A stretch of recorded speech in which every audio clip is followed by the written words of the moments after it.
Going from winning to losing, I think, is really hard. Because we're trying to solve a lot of problems at once, and we have like roster swaps and all sorts of things. So our team is just constantly in a flux of like rebuilding and trying to figure out what works. And there's like a time limit kind of too, because the season's like ongoing and there's no break from anything. So it's just, yeah, every week it's pretty hard, but we're trying to persevere as a team together and fix our mistakes and fix our gameplay as a team. And yeah, it hasn't been easy though. Welcome back to round 2 in our series between Echo Fox and Phoenix1. You just heard from Zig talking about the team wanting to fix their mistakes and wanting to fix their team play, and that mentality is going to be very important heading into game number 2 after the results of game number 1. That's the right attitude to have, and you have to have that attitude as a professional player. And you know, this day and age, as you know, esports is growing, and especially League of Legends is getting to this point. Like it can be very rough for, you know, people on these teams that are at the bottom of the standings with how much criticism you get, you know, how much you have to learn and how much you have to work through. It really does help that it seems like Phoenix1 have a very good, you know, team atmosphere, and they are all kind of on a similar page. You know, Ryu was taking that break and he came back now, so you know, hopefully the entire team is kind of reinvigorated and ready to work towards the future. Let's see what they can do here in the second round. Orange team versus orange team. Who's going to be the better orange, Kobe? That is true. Kalista and Elise banned away by Echo Fox. Phoenix1 taking Zac off the table. They got to play it last game. They're not willing to allow Echo Fox to do that this game. Caitlyn also banned away. All right, these are the more standard you know, allocation of bans, I guess. We do have Zac back in his rightful place. Right on the ban list. The ban list here. #1 ban on red side. Smack dab. Kalista and Caitlyn both off as well. There's the LeBlanc. No real surprises. Is it going to be another support here? Because the support bannings has been interesting to me. You know, Thresh is super highly prioritized by a lot of them, but I feel like there's actually so many more options right now, and it's, you know, the delta between Thresh and you know, even the melee you know, playmaking, creating supports actually is not that large anymore. But yeah, there you go. See, it's not that large. Maokai, he is quite large, always has been. Yeah. He was born that way. Big bones. Giant tree. Gragas as well, big bones. Well, Gragas, another one of those tanky guys. Good guy to grab first. You can flex him a little bit if you want to even. We love the early flexing. That is one of the best ways to go about doing your champion select. Keep your opponents guessing. Always make them think twice about what they're going to pick or ban because they don't know what to do. I feel like we should write a song about flexing and guessing and champion select and the 1, 2, 3 strategies here. Anyways, Thresh is traded over, kind of as expected. We were talking about the playmaking abilities. Both teams kind of grab bag at the beginning of champion select is trying to grab, you know, your front line, trying to grab your playmaking, because there are these, you know, standout. Rek'Sai though, hover over here for MikeYeung.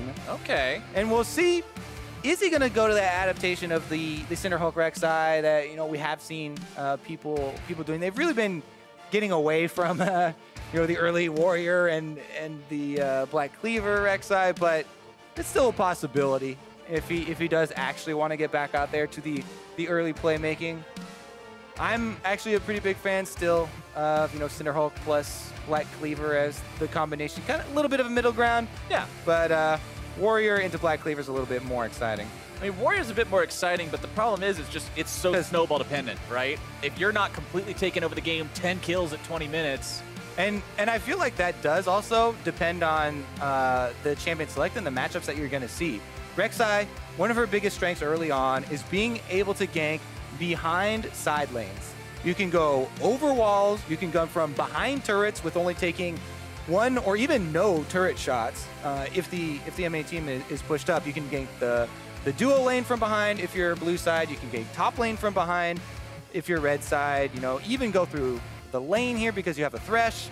There are just so many options for her to actually go from behind. Whereas Gragas, while he is flexible, you know, doesn't have you know, quite that you know, pathing to choose from. Meanwhile, though, Sivir is pulled in once again. This time on the side of Phoenix1, and Arrow will be at the helm of the Sivir ship this time. Yep.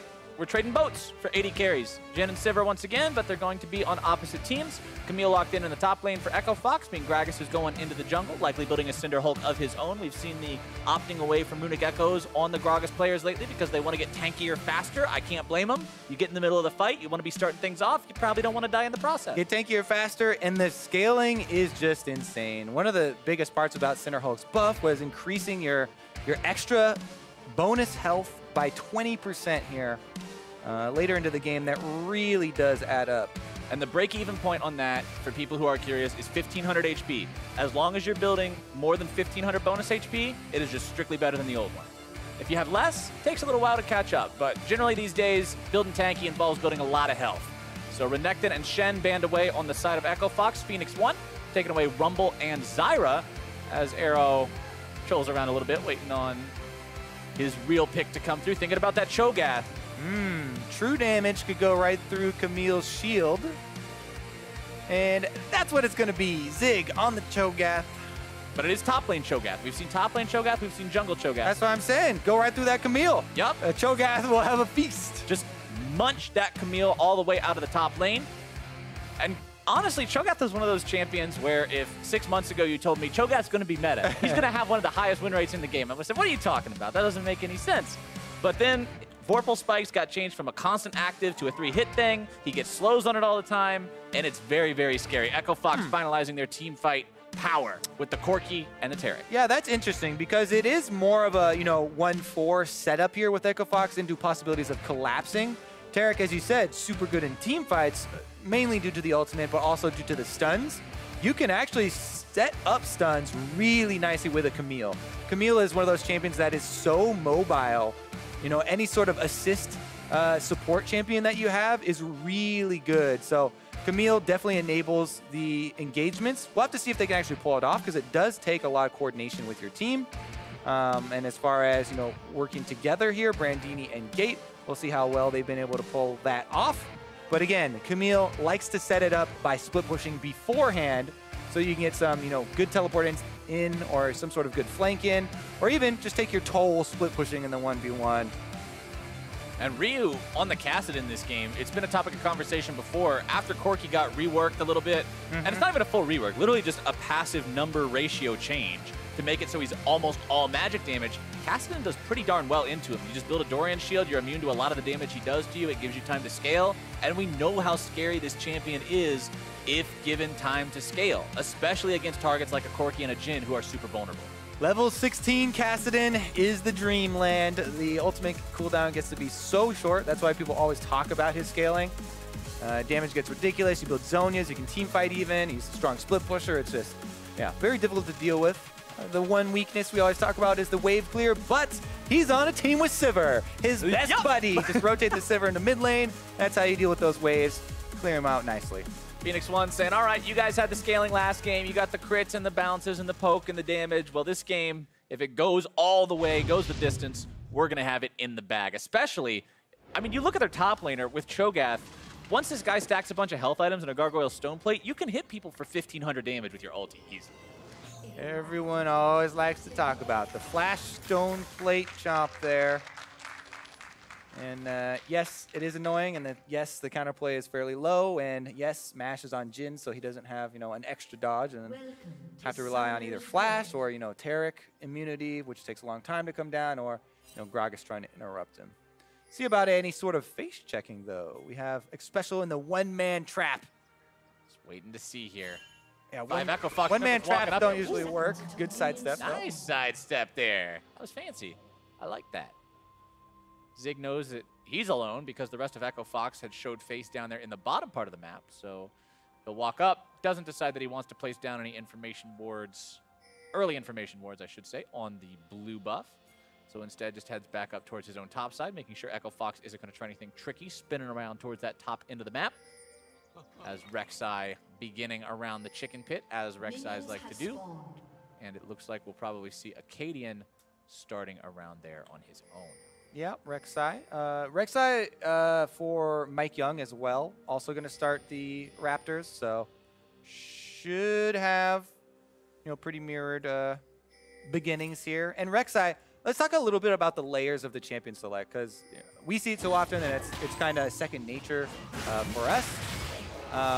But people aren't always used to what champions cover what weaknesses of what other champions. Right. And never mind, we're going to have to go over that theory later. Phoenix1 going to go put a stop to this super leash, at least make them pay for it with a little bit of health. Yep, they'll tax their HP a little bit, put a little sting on the end of that one, at least try to get some lane advantage for the advantage the enemy jungler is given by that huge leash that Akaadian has now been afforded. Xpecial zoning mash and gate away, recognizing that health lead, gives Arrow time to farm.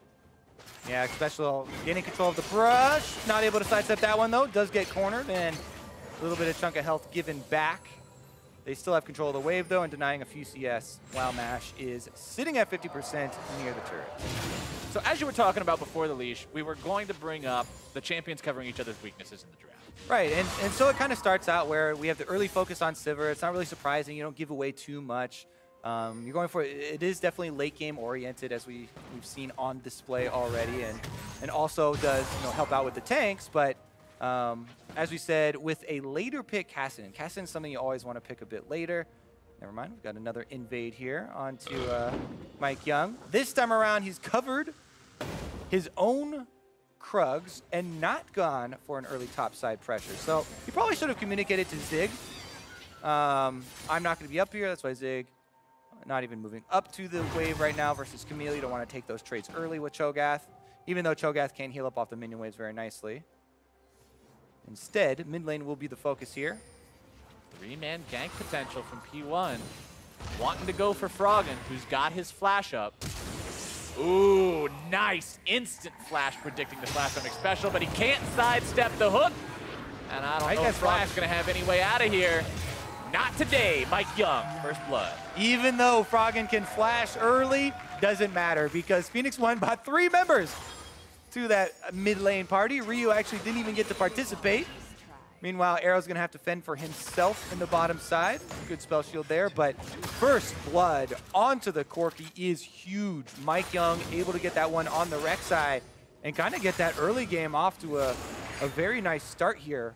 On one of those champions we talked about can abuse that early on. We'll take another look, but Xpecial with the roam from bottom lane. They pushed up, he goes for flash. Now they know there's no other way for Froggen, to dodge this. And Xpecial says, hey, don't back off of this gank. MikeYeung, where you going? I'm not done here. Watch this. I will predict his dodge. He lands the hook, by the way. And that could have gone 2 ways. If Froggen had not tried to dodge that and had just curved up the banana brush, would have gotten out, but Xpecial predicts a dodge. In the end, that makes you look a little bit silly, but it kind of is a 50-50 in pro games because both players are very well aware. There's only 2 possibilities here. Right. Either you're dodging back or you're not. And got caught on that one. So, props to Xpecial for the roam as well as the hook. Starting off another play here in the... No flash for Xpecial, though. These plays are really so much more scary when the Thresh has flash and he can lantern flash in with the play. Oh, hook, my goodness. Maximum range on the hook as he brings in MikeYeung for even more damage. Gate and Mash will tank this as long as they can. Arrow walks right into the Deadly Flourish with his spell shield to grab some mana, too. And look at that. Another big Xpecial play. 2 summoners off of the AD carry. Mash now no heal or flash, and MikeYeung is still hovering around bottom side, looking to keep the pressure on. And we gave Xpecial credit last game for hitting the pulls time after time after time after time. And this game he's saying, well, I can do it with Blitzcrank, I can do it with Thresh too. He's really dialing these skill shots in today. Which, honestly, if you're going to play these playmaker supports, you've got to be able to hit those playmaking abilities. Xpecial seems right at home on these picks. Yeah, they're able to move into the jungle as well, take control of a couple of those plants.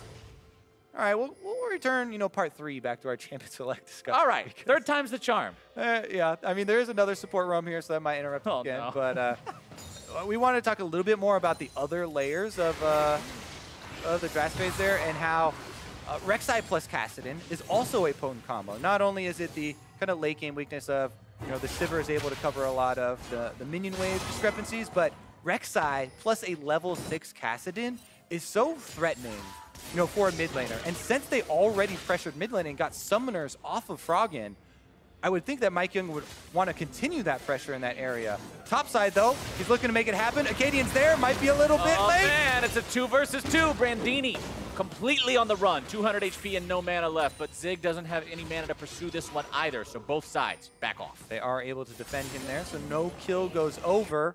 Teleport being used by Ryu back to the mid lane, so he doesn't give up any more experience, and has a little bit of an edge here as Froggen has run out of his charges of the refillable potion. So Ryu can try and bully or try and let these minions deny.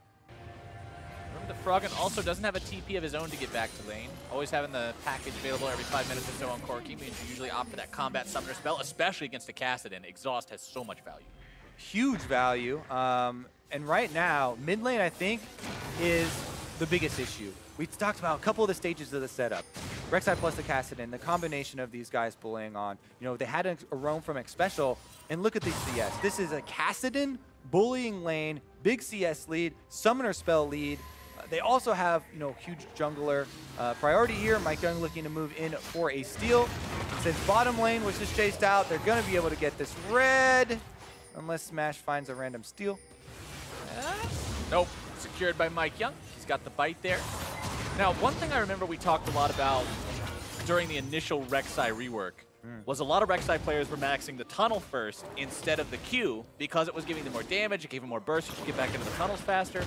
But now that Cinderhulk is again more prolific compared to Warrior, they've opted away from that adaptation back to the original strategy of maxing the Q first because it does work better without the damage. Yeah, one of the big things about the tunnel maxing your E, by the way, which is, you know, also true damage for once you charge up your passive. Never mind, he's going to have to take the Lantern. Does very easily. One of the things is that when you are building more offensively, you want that mobility to get in and out super quickly because you're more squishy. If you're going Cinderhulk, you're more tanky. It's not as big of an issue to take another tunnel really quickly to get back out because you are more tanky. I still really like it, so I split the difference maybe. Put like 3, maybe 4 sometimes into the Q before going E. Because then by the time you get to the team fights where you want that mobility, you have, you know, you do have it. There's that first turret though. Phoenix1 take their toll on the bottom side, and you kind of want to check in on the CS here, but it's absolutely devastating for Echo Fox at the point. You know, we talked a little bit about mid lane and how crazy it is for Kassadin with kill pressure and CS lead on Corki, but bottom lane, Arrow and Xpecial are just destroying Mash and Gate at this stage. I mean, that's not even close. 82 to 47. When your team's got a 2K gold lead and you're 13 or 1400 of it, you're doing a lot of work in your lane or whatever you're doing at that point in time. 2.3 thousand lead right now. Actually, the lead for Phoenix1 over Echo Fox is Froggen and Ryu into that 1v1 as both supports now show up to make sure that their side doesn't lose. Gate will top Froggen off a little bit with the heal. Xpecial as well, giving some healing with his Targon stack. So. Oh yeah, it still counts. Ryu, nope, just trying to poke a little bit more. Froggen severely close to running out of mana. As now the fight going to be breaking out, but the counter attack from Akaadian. The flash away to keep Phoenix1 safe. Nice there from Akaadian. Almost is able to get his combo off in time, but you know, it was a little bit slow there on the ult. So Ryu is able to flash to the other side. You know, maybe not. They're able to focus him down if you know, they get that ultimate off a little bit earlier. Regardless, though, they put a stop to the engagement there, and that is a flash down on Xpecial, who's been a huge playmaker so far for Phoenix1. And like you said just 5 minutes ago, the Thresh with flash and the Thresh without flash, very different levels of threat in terms of thinking, what can this guy do to me right now? How much do I have to respect his positioning? Phoenix1, even though that engage didn't work, they see the opportunity to grab the Cloud Drake and they seize it, making sure that they're taking the first neutral objective of the game, as well as grabbing that first turret blood. Everything going their way in Game 2. Yeah, MikeYeung on the Rek'Sai has been extremely active. You know, trying to get effectiveness on all 3 lanes, but mainly that mid and bot, and it is working wonders for them. Definitely power there for both of them. Kassadin into the Rod of Ages as well, so starting to stack up. Level 9. 7 more levels to go until he actually turns on and can start playing League of Legends. I mean, he actually gets to start playing early. You know, he got like early access or something to this game. He pre-ordered. Yeah, because of, he got a double gank from a Thresh and a Rek'Sai. 2 of the most feared, you know, early game roamers that really changed the face of this matchup. Still no kills on him yet. Has that assist from the first kill that they got against Froggen. But honestly, he doesn't need a lot of big kill, assist, crazy scores just yet. He'll get those as a byproduct of just being able to farm, being able to safely scale. Like you said, with the Rod of Ages being up and running, the sooner you buy that, the sooner you're going to hit 10 stacks and have that ridiculous gold efficiency that the item gets once it hits that high. It's something crazy. Like, I actually looked it up the other day. It's something completely bananas, like 150, 160% gold efficient once it's fully stacked. So that'll pay off huge dividends as Echo Fox pushes up 3 men strong here in the bottom lane, looking to claim the tier 1, but Phoenix1 will do the same on the top part of the map. Yes, they will. Both side laners back way off as well. You know, Brandini's not even there, and then Zig is giving a wide berth there to the bottom lane, so he does not get dove either. He's going to move a little bit back in here. He's got to be a bit careful, though. You know, Akaadian fishing around through the jungle. Anytime you trade 2 turrets like this, not only are you going to trade the objectives on those sides of the map, but you have to worry about the vision that the other team left around. I believe they snuck over the corner there, so they were not seen. Arrow never walked into vision range, so you know, for another 10 seconds, this will remain a mystery, but as soon as the Rek'Sai goes down, she'll let out her battle cry. And that means Phoenix1 gets yet another objective for themselves, taking an advantageous trade yet again. And one thing I want to bring up now, because we talked about it momentarily in the last game, but we didn't really get to bring it up much. Mash with the flash away, keeping himself alive there. Righteous Glory, first item on Zig's Cho'Gath. We've been seeing so many of these immobile tanks buy this lately because it gives you a whole nother avenue to start these fights off on your turn. Such an effective item. Yep, let's see though. It doesn't work too good getting out of Camille or Gragas. Nope. Gragas barrels knocking you backwards makes it pretty hard to deal with. Zig trying to escape, but the stuns into the slows into the damage means adios. Cho'Gath down. Cho'Gath down. What can Phoenix1 do about it? Looks like nothing. Everybody else was back out. And it's just as we said. He has to be careful when he's walking up there. We cautioned against it. You know, trading those 2 sides. We cautioned against the vision that's in their quadrant. We cautioned against Akaadian, who's in the blue quadrant. And, you know, with the mobility there of Gragas Camille combo, it's easy to outplay Cho'Gath. One of the reasons we never saw him, you know, before was because all the skill shots were easily avoidable. Doesn't have real big escapes for himself, but Grift-tailed, she's out onto the field and looking to take down mid. Charge, and he hits the turret, and okay, it's gone. Eyeball still shining, Shelly gets abandoned. That's the life of a Rift-tailed. You get to take down one turret, you have your brief moment of glory, and then everybody abandons you to just sort of do that. She's still doing her job, though. She's one last charge for you. Shelly died with honor. R.I.P. I like how she has like a one-track mind. Yeah, she's committed. Killing turrets. Why does she hate turrets so much? I mean, maybe there are no turrets in the void. There's probably not. Yeah, she's like, get this garbage out of here. Just trying to get rid of this unnatural trap in her way. Are they actually going for this? They're just being annoying. Finds him. Yep. They just want to be as obnoxious as possible. Stop him during the last half second of the recall. Oh, we're going to get a replay here. 360, no scope. Ooh. Yeah, look at that. Look at that intense mobility of Camille. I mean, that's why she's so frustrating when she gets really far ahead. But Brandini uses, you know, the jump into the ultimate there, able to dodge out the rupture as well. I mean, they just made it look so easy. Here's a little bit of a payback, though. Phoenix1 going in. Phoenix1 trying to start this fight off. Cosmic Radiance keeping Akaadian live for an extra second, but it's not going to last too much longer. Zig takes a big old bite out of the fat man and grabs himself the second kill for Phoenix1. Yeah, he actually got his vengeance there with the last hit, finds his kill, and Phoenix1 get one back. Regardless, Camille is still split pushing. Said in Champion Select, that's going to be their game plan. Start things off by gaining side lane pressure, whether you want to transition into teleports or flanks, or you're trying to gain the outer turrets. That is step number 1. Level 11 Camille with her Sheen is going to be able to do a significant amount of damage to the turret before she has to back off, and Zig does arrive. Thing's pretty low. And remember, it's super important that Zig kills as many champions as possible with the ulti, because every single one gives him more feast stacks. You can only get 6 stacks out of non-epic monsters and minions, which he's already got. So if he wants to turn into a bigger Cho'Gath, he's got to keep eating dragons and barons and champions. That was number 7. Able to get over that break point. And it's a very, very interesting point as well. See how big he will be able to grow in this one. Hitting level 11 now, of course, means that Cho'Gath's size is going to be expanded just a little bit, but it's not until level 16 that you're truly going to see him hit those monstrous levels of Cho'Gath that take up the entire lane and just seem ridiculously too big.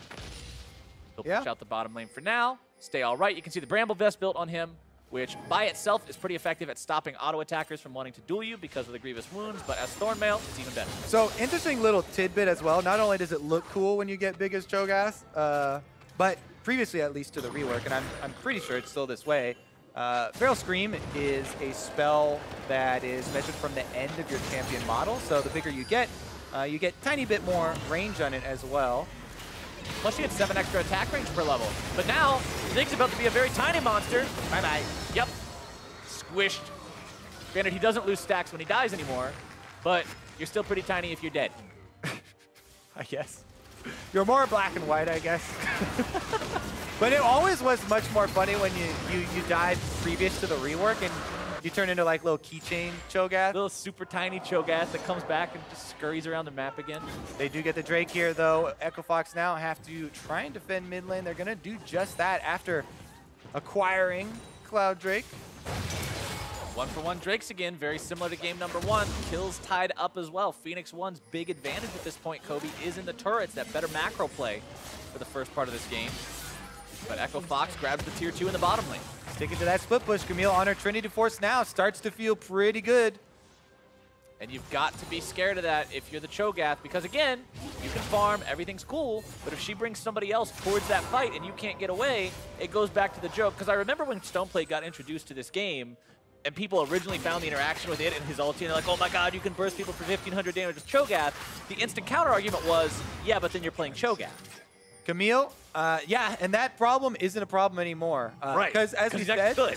One of his biggest problems was people dodging his skills. Now, if you just activate your Vaporeal Spikes and you get that slow, you auto-attack him, then you can set up your combination of silence and knockup, and then get your ultimate off. By the way, just for reference, Camille right now, 1,887 health. Okay. So we'll check in if he does actually, build into the Stoneplate for the very big chomp. But currently, it is going to be just over 600 true damage on his beast. It's like 1/3 of He's got a ways to go to be able to do the 50% shot or whatever. He can execute her from 33% right now, but he's still going to need a lot of help to get her that low to begin with, especially considering her magic damage shield will block a lot of the burst from the Rupture, the Feral Screamer, even the Vorpal Spikes. So once Brandini gets some lifesteal on that Camille as well, it just becomes that much scarier to try to get him within that threshold. So Zig will have his work cut out for him until he becomes that monster Gath that he may be able to become later in the game. Nice foul, also completed on MikeYeung. It's that supportive style of Rek'Sai, that Cinderhulk, pure tanky one that we're seeing these days. Enabling his carries to be that much safer. You can see the Lich Bane being worked on as item number 2 for Ryu. Very standard for Kassadin. Actually makes him a threat when he jumps in, so he can have that insta-give potential. And the scaling machine continues to lurch forward for Phoenix1. Yeah, Arrow's quite happy with the way that this game has been going. Starting out the lane so successfully on a Sivir, making you cruise through the early scaling here. Definitely puts the whole team kind of at ease, and that's why this game is much more calm than the first one, right? Yeah. We haven't seen as much focus on the mid-game playmaking, and no real big rush there, because they know they do have a better insurance policy this time around with the Kassadin, fully stacked out Rod into the Lich Bane very quickly, as you said. And there you go. Arrow does complete the first Zeal item, which is going to be the Rapid Fire for that first big chunk. Well, he's 2/3 of the way there. Needs one more crit item to really come online with that Sivir. You're going to see MASH doing a build similar to what Arrow did last game on the Jhin, going for the lethality first into the straight crit scaling. Doesn't want to be that full lethality stack Jhin that falls off so hard in the late game, especially against tankier opponents, knowing that you've got that Rek'Sai and that Cho'Gath, and hell, even the Thresh on the enemy team that will become resistant to that as the game goes on. Froggen, also with Trinity Force and Static Shiv, means when he lands those auto attacks, they're going to have some sting to him.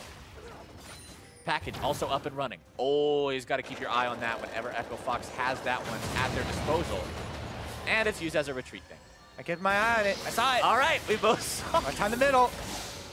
I shouldn't have said anything. We would have got to see a really cool package play if I didn't shut up. But instead, he uses it to retreat, as is the fate of many packages with Corkis, because the enemy team knows to play around them. All right, we may be seeing the setup here. It is a 2-2-1 from Echo Fox. They still have Brandini, creating that sideline pressure we talked about, but they actually also set Gate up with Mash in the top side to go ensure that this Kassadin's push is put to a stop, because Kassadin, can 1v1 people at this stage of the game, but if Gate is there on the Taric, at the very least you buy a tremendous amount of time, and it makes any sort of offensive real big push from the Kassadin side very difficult. Meanwhile, Brandini is also giving respect to the lack of vision that they have. Both teams have been able to defensively clear out a lot of the split push wards their enemies have been trying to get down to really set up the Kassadin and set up the Camille for creating that pressure. And one fortunate thing for Brandini, the Deadly Flourish can spell shield there in the mid lane, Arrow keeping himself safe, but Brandini can build MR, and it's effective against either one of the targets that he'd be split pushing against. It'll help him survive against anything but the ulti from the Cho'Gath. It also helps him fight the Kassadin, so he's got a pretty easy itemization path this game if he wants to go with defensive options to make sure he can deal with this. Yeah, you have to be super careful too. You don't want to go with very many defensive options, early with Camille, since she wants to be in 1v1s and wants to be dueling and have that DPS for the dueling power. And she's going full on with this game plan. I really do think that is the way to go. With the Ravenous picked up, we'll see her go for, you take about, 50 to 40 or 50% of a Cho'Gath's health going in, jumping for that trade. You get the stun, you get your reset on your Q, and then you heal back up your half of the trade off of the minion wave, rinse and repeat, and you really start to create that pressure. And eventually you'll just wear him down. Even though Cho'Gath has his passive, when Camille's damage becomes so extreme from building those damage items that you mentioned, you can't heal that up based on Carnivore. Yeah. You can do it in lane, but not against 2 damage item Camille. P1 going for the Infernal Drake now. Yeah, the problem with that sort of style there is that Phoenix1 can just group. The neutral objectives are in the middle of the map. This is group up territory for the 5-on-5. Echo Fox are actually starting up the Baron in answer to the Infernal Drake. This is going to have to be it's so slow though. Yeah, it seems very weird considering how powerful Phoenix1 are in their current state. That to even set that up, they don't really gain a lot back, and that is going to be a very nice Infernal Drake. To buff up. We already talked about the scaling of Kassadin and Sivir. Now that they are going to have this extra multiplier, it's going to be a bit scary here for how Echo Fox can pull it off. That much worse. We saw one Infernal Drake and what it could do for Sivir in game number 1. Add Kassadin into that mix, especially Kassadin that's a level and a half they away. got eyes on Froggen. Ooh, can Ryu actually get near him? Nope. Froggen not even going to stick around at all. 2 more levels until Ryu hits that point where he truly does have the ability to be all over the place, jump around time and time again in the team fight, really be a threat. They're actually going for a collapse here. Pretty good feint, at least. They didn't bring Sivir, so it's not a full commitment. If they had actually called Arrow over for rotation, then maybe they rush that and try and get some summoners out. Regardless, though, it looks like they're saving them for that big mid-game fight. And I like the Talisman of Ascension pickup from Gate this game as well, to sort of give them an out if Arrow decides to run at them with the On the Hunt. They can pop that and just try to break that distance, get themselves away from it. So that's a really good point, because you have to pick and choose your battles here with this comp from Echo Fox. You can't just go with that straight up, face check. And having extra mobility on the kind of vulnerable duo lane is very important. As you said, the Talisman, but also the Ghost Blade can give Mash and Gate a couple of ways to escape. All right, package is up again. Time to use it defensively on a minion wave. See, this is what we do. We use reverse psychology, and now they're going to use it in a team fight. Just watch. Captain Flowers trying to control the game. Just give it a little influence, just a little nudge, that's all. Still got the package for the next little while, but that is going to be time limited, and the time is running out right now. Don't do this to me, Froggen. Looks like Ryu might force his hand. Kassadin moving around here through the Fog of War, trying to get a little bit of an angle. Nope. Oh, he gets the retreat back into the jungle. No opportunity to go for the package there. Frog picks up his blue buff for more poke. All right, they still are going to just post up. Whoa. Okay. Post up Zig kind of in the defensive long lane here. I don't think he wants to extend much past his inhibitor turret, though, because you know, Brandini would be very happy to jump in for those trades we talked about. Brandini right now is a little bit cautious as far as maybe, you know, a Kassadin either trailing the Cho'Gath or teleporting, but doesn't have too much to worry about. Just slips into the jungle, gets some warning for himself, steals away the blue buff, and his team goes for a half-hearted, you know, little feint there of an engagement in the mid lane. And you know, Zig actually answered the Ravenous Hydra from Brandini, buying a Warmogs of his own on Cho'Gath, saying, okay, if you just want to take small trades in regen, we'll take small trades in regen. That's not a big deal. There it is. There's that teleport. Ryu wants to come in. 2 versus 1. This is not a fair fight, but fair fights are not the name of the game in League of Legends. Ryu, level 15, so doesn't have that final level ulti, but does not need it. 3-2, Phoenix1. 2 of the most mobile champions in League. Kassadin is able to get the benefit there, though. Brandini not able to get out after his flash and jump over the wall. Let's see if Phoenix1 can actually get something with this, though. They had to use the teleport, you know, to go get that pick, so they don't have it on. And the flash. And he does go back to base. Now they're setting up for the Baron. They can clear out the wards. They can set up for a little bit of a bait here, maybe. Zig still does have his teleport, so he can get that bottom lane pressure. They can, you know, try and start pulling Echo Fox across the map. Brandini has his teleport available, though. Hook comes out, doesn't find its way onto Akaadian. Brandini dead for the next 12 seconds. Phoenix1 starting up the Baron. Daring Echo Fox to come stop them. TP channeled now by Zig so he can join the fight. Remember, Feast there, the Baron secure as well. 2 seconds on Brandini. He's going to be alive very shortly. Echo Fox coming in there. Lantern will pull the Cho'Gath to safety as On the Hunt is used to disengage. All right, so that's just the teleport of Zig. Burn there. Phoenix1 actually have top lane pressure as well as mid lane turret going down to deal with. There's a lot of minions on the top side, so they're going to give up that mid lane turret and some gold back over to Echo Fox. Here's a quick replay of what happened in bottom lane to Brandini, who thought that he was safe going for this trade. So we went over the plans. We went over where, you know, he's going to have to be a bit careful about Kassadin teleport. It does happen here. And Zig just wants to get in melee range to get all those slows down. He gets his silence down and keep him there long enough. Brandini tries to flash and jump over the wall, but since Ryu has his flash available as well, anything you can do, I can do better. And now he can do it better, hitting level 16 with the Kassadin. So Riftlock is down to a 1.2 second cooldown. That's a pretty low number. Awesome. The Zhonya's is completed too. So that's where your team fighting comes in, right? So Kassadin early on, you're like, all right, I'm rushing my Lich Bane, my split push is gonna be great.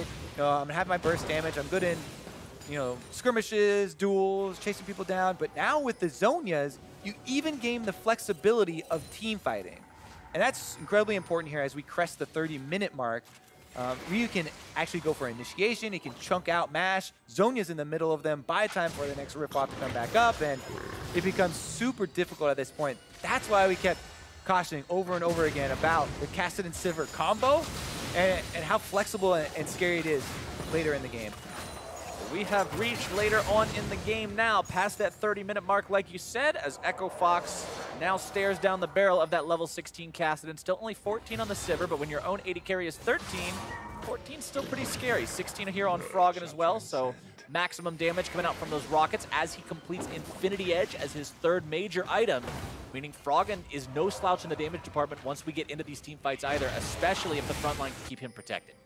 I think this is going to rely a lot on can Gate and Akaadian work together to force a team fight while the Taric ultimate is on. Taric ultimate can be an entire team fight game changer. You know, that immunity, the time that it can buy you is huge. And if the Gragas can actually set it up to force members of Phoenix1 to be in the team with the crowd control, then it is still a possibility, even with the, you know, overwhelming odds that they are facing in the late game with the composition that they're facing. It is definitely possible to outplay here. And you're definitely going to have to keep your eyes on those abilities. Taric is such a roller coaster of a champion to watch in these games when it comes to his teamfight presence, because he can either completely break the fight like you said, or if it's just slightly mistimed, a little too early, a little too late, it's just a tragedy for him and his team as the fight breaks out. Ryu comes over the wall, the stun in retaliation to block up both Mike and Ryu and get Echo Fox out. In the count of cooldowns, slight victory there for Echo Fox. Sivir ultimate down now. It's definitely not a big deal because, you know, he's almost level 16 as well, and the cooldown getting quite short on that one.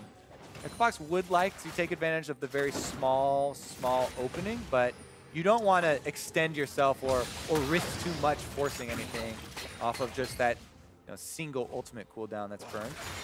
This game is 300 gold apart at 32 minutes, too, by the way. This couldn't be much of a closer contest between the two teams. Ryu again going for Brandini. Not quite able to make that one happen. He has his TP up. Zig does not. And Echo Fox seeing that, now going for the Baron. Again, there's such a slow Baron taking team, though. You've only got Jhin, who doesn't do it as fast as some other AD carries do. Brandini, once again, forcing the fight onto Zig, knowing the rest of his team had withdrawn Ryu over, but Ryu now again coming back towards the bottom lane. Pretty well played by Brandini and the rest of Echo Fox, by the way. That takes some good communication. For him to go aggressive on the Cho'Gath, immediately pull back off once they say, hey, Kassadin is rotating back over from mid lane. We have to stop Baron. So some pretty good push and pull. And the intricacies and team coordination of communication between your four-man squad and your split pusher is what makes and breaks these types of scenarios. That's why we always talk about the late game and how important it is to have veterans and people who have worked together, because oftentimes if you don't, then pulling off the coordination and the timings on, you know, when to go aggressive with your four-man squad and when to go aggressive with your split pusher can definitely be tricky. And honestly, that's why I was excited to hear that Echo Fox was running the same roster this week that they were last week, because it shows that they have faith in these guys working together as a unit. They're not taking one or two or even three guys out and replacing them. They're saying, let's continue to work with these five. This roster's got something to it. Let's see what they can do. And it's allowing them to have more of that exposure with each other, have more of that experience together as five, so that they know how to handle these situations properly. So they have that ability to work that situation right. Infernal Drake goes over the way of Echo Fox. All right, what's it going to be? Is Brandini's solo, you know, split push pressure going to be able to make Phoenix1 expose their backs here to Cloud Drake, excuse me. I think that's what that was. Let's check the tapes. Cloud Drake.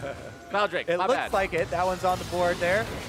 Sometimes even the Drakes are tricky, but it was a Cloud Drake, so that's two Clouds over to the side of Echo Fox. Cloud Infernal for Phoenix1. Goes in again for a little bit of a trade. You know, with the Spirit Visage, the regeneration is even more insane. Nice lantern there from Xpecial to reposition arrows so they don't have to burn any larger cooldowns. And you know, I'm normally a big critic of Cloud Drakes. Like, I'm one of the people who memes on them talking about how they wish they were Infernal Drakes. Ay, ay, ay. But in situations like these, they can be pretty useful if you're trying to rotate back and forth between two lanes. Sivir ultimate popped here in the mid lane as Phoenix1 wants to engage on Echo Fox, but again, they prevent it. Brandini still hanging out bottom side. Zig still hanging out down there as well. Neither one of these two wants to be the one to swerve first in the game of bot lane chicken. Froggen forced to flash. Nice summoner spell pop there from Phoenix1. Oh, Froggen is known for playing the chicken and does burn his flash. He's the first one to flinch. Meanwhile, on top side, Brandini goes in for another trade. Again, instantly healed right off the minion wave, goes back in for another. Right back in that Spirit Visage too, preventing so much of the damage coming out from Zig, allowing him to heal up even more with the Ravenous Hydra. Zig has just no way to deal with this guy.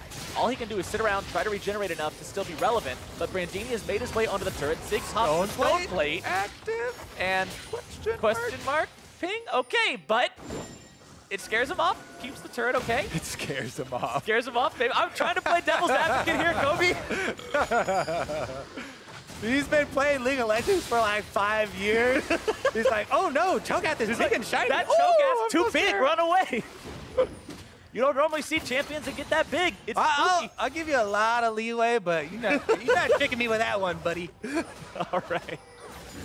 Maybe the noise is a little jumpy, like, ooh, yeah. What was that? Yeah, it's a jump scare. Jump scare Cho'Gath. I think that honestly the only thing that Brandini does have to be afraid of is, again, the thing we talked about earlier, where either a Kassadin is trailing your split pusher, Zig, and just comes down lane, or he teleports in which case you are getting a cooldown at least for the troubles, and you know, then every man for himself. You scramble, trying to evasive maneuvers, buy time for your team. The BF sword built onto Brandini now evolved into a Guardian Angel, so even more of that hybrid defense-offense capability for him, as well as just getting some basic resistance to physical attacks. But P1 decides it's time to start up Baron, and this team is not going to be slow on the trigger pull. TP being channeled by Echo Fox. They want to stop this. A lot of the curtain calls only finding their way into the tank line. Baron down very low. Smite comes out secured by the Feast. But now Phoenix1 is in some serious trouble, Kobe. Ryu is pulled right back into the Hextech ultimatum. Brandini goes over the wall, but Ryu somehow escaping, only to die in a double kill to Froggen. Ooh, 2 members for Baron. Those are always really interesting trades because it means you lose your map control, you're gonna lose the turret for your Baron, and this late in the game, 46-second cooldown on the Kassadin here, Echo Fox might even get more. Echo Fox, they're not stopping it at tier 2. Baron buff does help you defend a little bit by speeding up these minions and helping them get into place, but you have to be so scared of a dive, Big Chunk on the Arrow. Arrow trying to get back, sidesteps the deadly flourish. MikeYeung also eating a lot from these auto attacks and rocket combos from Froggen. Echo Fox pushes up, they take the mid lane inhib, and they are not 20 stopping. seconds. 20 seconds on Ryu, 5 versus 4. Echo Fox looking at the Nexus turrets themselves. Silence out onto the front line, and they will disengage with the talisman that we mentioned earlier. They can actually teleport Ryu back out on the field to keep the chase alive. Big hook, here we go. Taric ultimate comes in. Phoenix1 trying to make their stand, but instead they're going to be losing their support. Into the back line goes Brandini. Arrow going to be cut to pieces. And Phoenix1 may just lose here. Exhaust down onto Ryu and gets himself away. Brandini, Guardian Angel popped. But MikeYeung will buy the time against 4 members of Echo Fox, only to die himself. Brandini wants to finish Ryu, and an uppercut kick seals this series. And Echo Fox wins 2-0. Too early on the re-engage for Phoenix1, and they lose everybody for it. Zig now getting locked up, and he's going down. Bring down that monster, Cho'Gath. Bring down Phoenix1, and Echo Fox makes their statement 38 minutes in to take this series down.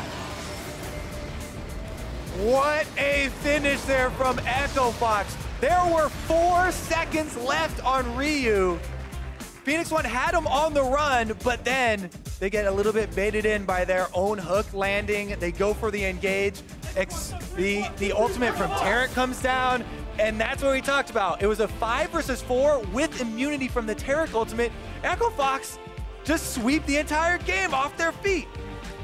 Just snap of the fingers. Everything was so close. The gold was less than 1,000 apart between the teams.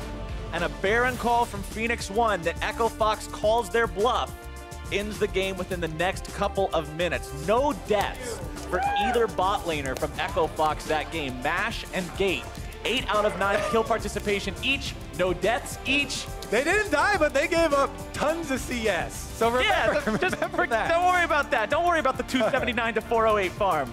Worry about the fact that it was the enemy Nexus that blew up and not theirs. Yeah. It wasn't even the end game because, you know, end game CS has a lot to do with lane allocations. And yeah, Sivir, they're trying to put him in there to get a bunch of farm, but it was like 80 to 40 or something. It was close to that. It was really bad. Early on in the game. Regardless, that was a long time ago.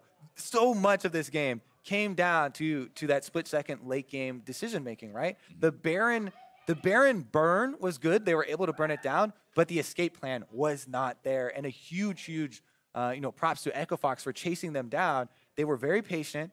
They waited until Phoenix1 were the ones to actually force the hand, trap themselves inside the Baron pit, pick off those 2 kills, and they get the inhibitor, and that should have been the end of the trade. But as Phoenix1 are chasing them off with only a few more seconds left on this Kassadin death timer, and a teleport on him available too. They could have let him run out into the field, teleported down there into the middle of the lane, and re-engage later with 5 members. Right.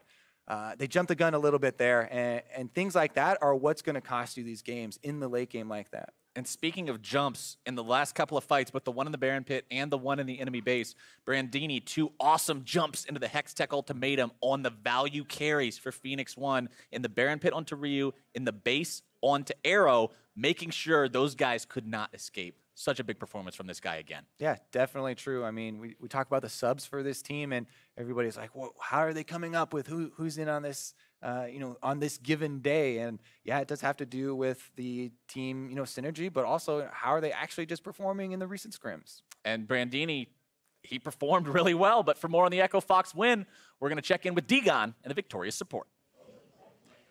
Thank you very much. I am joined here by Gate. Now, Gate, you guys were losing until you won. Talk to me about that series. I feel like Phoenix1 played very well. We definitely had some blunders that led to us being behind in the early game. Like in the second game, Mash just took a Raptor, and we're like, oh god, we got to get more leash on the red. And then that caused us to miss creeps in bot 2. It's definitely just our fault, that one. But I feel like in the early game, Phoenix1 were a tough opponent. So tell me, you guys did fall behind early in both games, but what did you guys specifically do to get yourselves back in the game? I think it's mostly just all 5 of us. We agree on a plan that we're okay with, and we don't try to go more than that, and we'll slowly climb back in the way. This happened both of the games, so it's just something we're getting more used to. I think in the past, we've kind of been playing more recklessly when we fall behind. Like, we'll lose quickly, but we realize this is not like the best way to go about it, so we've been like reeling ourselves back more. So you got to talk about U5, and it's been pretty well known that you guys have been using a lot of substitutes and switching players around. You haven't moved around too much yourself, but what is your outlook on the substitution role that Echo Fox plays? I think there's a lot of value in subbing in and out players. Obvious one is if someone has like a bad game or they think they bring something to the table that'll be really effective against certain teams. We kind of highly value that, and I would say that's one of our main reasons for substitution. So you talked about what you valued with the substitutions as the season is starting to come to a close. What are some of the things that you're working on specifically to get better as a player? I think for me, I have to play better. my own play is something I'm more concerned about. In the past, I think I didn't realize just like I have to play well individually, and I was really focused on like the whole teamwork aspect of the game. But I have a lot of faith in my teammates this season, and I mean we're just trying to close strong. All right, well, you definitely close this series out. Congratulations again, Gate. For more on this series, let's send it over to Dash and the Mark Z.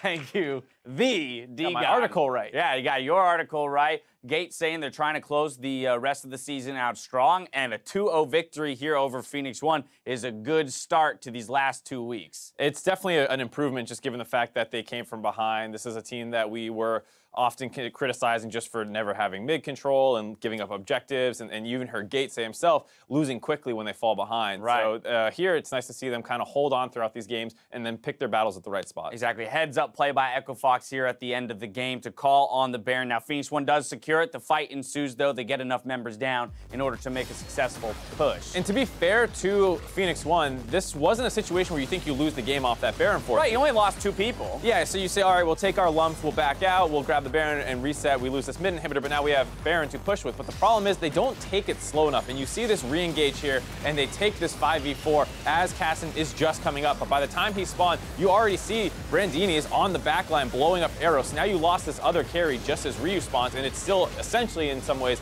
a 4v5. So he instantly gets focused down as well.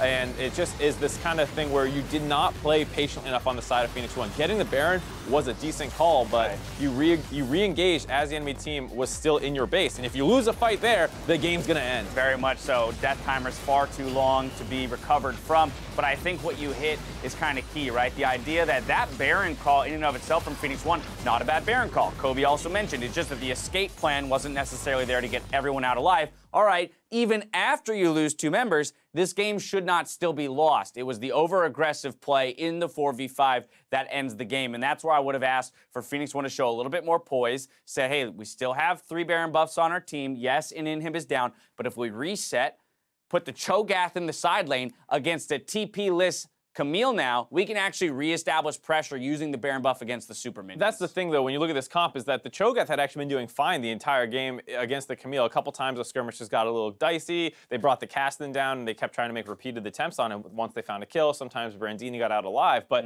they were not under a ton of pressure, and it was starting to get to the point where Camille is threatening these turrets, and I can understand the Baron force, but like you said, once you force that Baron, your 5v5 team comp is very strong. Your split push should be fine, because you were not getting bowled over in that matchup. Right, that brings us back to Champions League, though, where we can kind of recognize that where last game we had early on the side of Phoenix1 versus late game on the side of Echofox, both of these teams scale in a healthy manner. So it does put that much more focus on the execution and doing things correctly in the late game. That one big thing that they do have in their advantage for Echofox is the Taric pick. This is something that's been being seen a lot more recently, and it's a champion that in its late game team fights, you can just negate so much pressure from the enemy team, especially because neither of these teams really have great tanks. I think Phoenix1 is really the only one with one of those super tanks right now in the Cho'Gath, and he might not be in the fight depending on how it's breaking out with the Camille on the side lane. Exactly. Taric, I mean, if used properly, has the potential, right, to negate all of the damage. If all of the spells come through at the same time, it can really hinder your ability, especially when you're looking at someone like Sivir, right, who's trying to do multi-threat damage. He's going to hit multiple people at a time. Taric negates all of that. Player of the game, though, picked up by Brandini this time around, so showing up big for Echofox here on a Friday night. 2 player of the games in a row on this Camille, establishing that pressure. He's one of the later subs to really get playing time as well. For a while, Looper was the guy in the top lane. You saw more switches between Grig and Demonte and all these other people, and he stepped up now. He's got a player of the game, and in a style that is not something you would have thought of the sub coming in. He had a great game on Shen and was able to get some kills onto Zig, and then this time around on the Camille, just keep pushing in over and over. All right, so again, Echofox picking up a win here. This is going to do wonders for them in terms of that 3-way tie for 7th place right now, trying to create that match separation from the rest so we can stay out of those 9th and 10th spots. For Phoenix1, though, this is one of those games that they could have won, one of those matches that they should have or could have looked at as a possible victory to pull themselves out of 10th. It doesn't come. What's the prospects for these teams as they move Ryu back into the lineup? I mean, for a while, it did look like Ryu was having a great performance in this series. In Game 1, he was kind of going off a little bit, and then here in Game 2, you see just a huge, he had decent damage numbers and was very important in terms of trying to shut down the Camille on the side lanes. Yeah, the Camille split pushing. So I think he had a decent performance, but it's just to this point now where it feels like this team has very little trust in each other. You don't see MikeYeung going for nearly the level of aggressive invades that we were used to seeing him when he was getting this Nidalee pick and the team felt kind of revitalized. Right. It felt like they peaked, the confidence dropped, and with that, the team play. We were kind of hypothesizing coming into the day, and even MikeYeung himself had made it known that perhaps Phoenix1 overcorrected in the meta for his style of play, moving so much towards tanks when he'd prefer to play, a more aggressive style jungler. But in Game 1, you leave the Zac up, gotta take it. All right, but he's playing a tank. And here, Rek'Sai, yes, can have the potential to go off if you start picking up kills in the early game. That doesn't happen, and he gets out-damaged by the Gragas on the other side. Yeah, that's the thing, is Xpecial was trying to make plays, had the early roam to the top side that he and MikeYeung coordinated. Same thing with that bot gank they went for, and they were able to get a lot of pressure off it, and they take the first couple outer turrets, but they just never felt like they could know what to do after that, and they completely stalled out in this game. It was a very slow game, as you can see. A big 2-0 for Echofox to start off Week 8. We got another series coming your way, rather, when we return. Team Liquid aim to upset our first-place team, Immortals. Don't go anywhere. You're watching the North American LCS.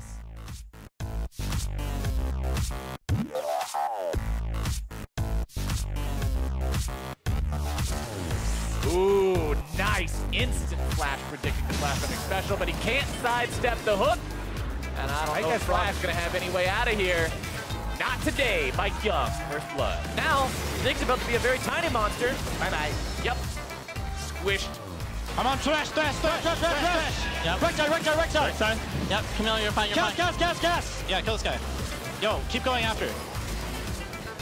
Got him. Nice. Nice. Push me in. Keep going. It's Phoenix1 trying to make their stand, but instead they're going to be losing their support. Into the back line goes Brandini. Arrow going to be cut to pieces. And Echofox wins 2-0.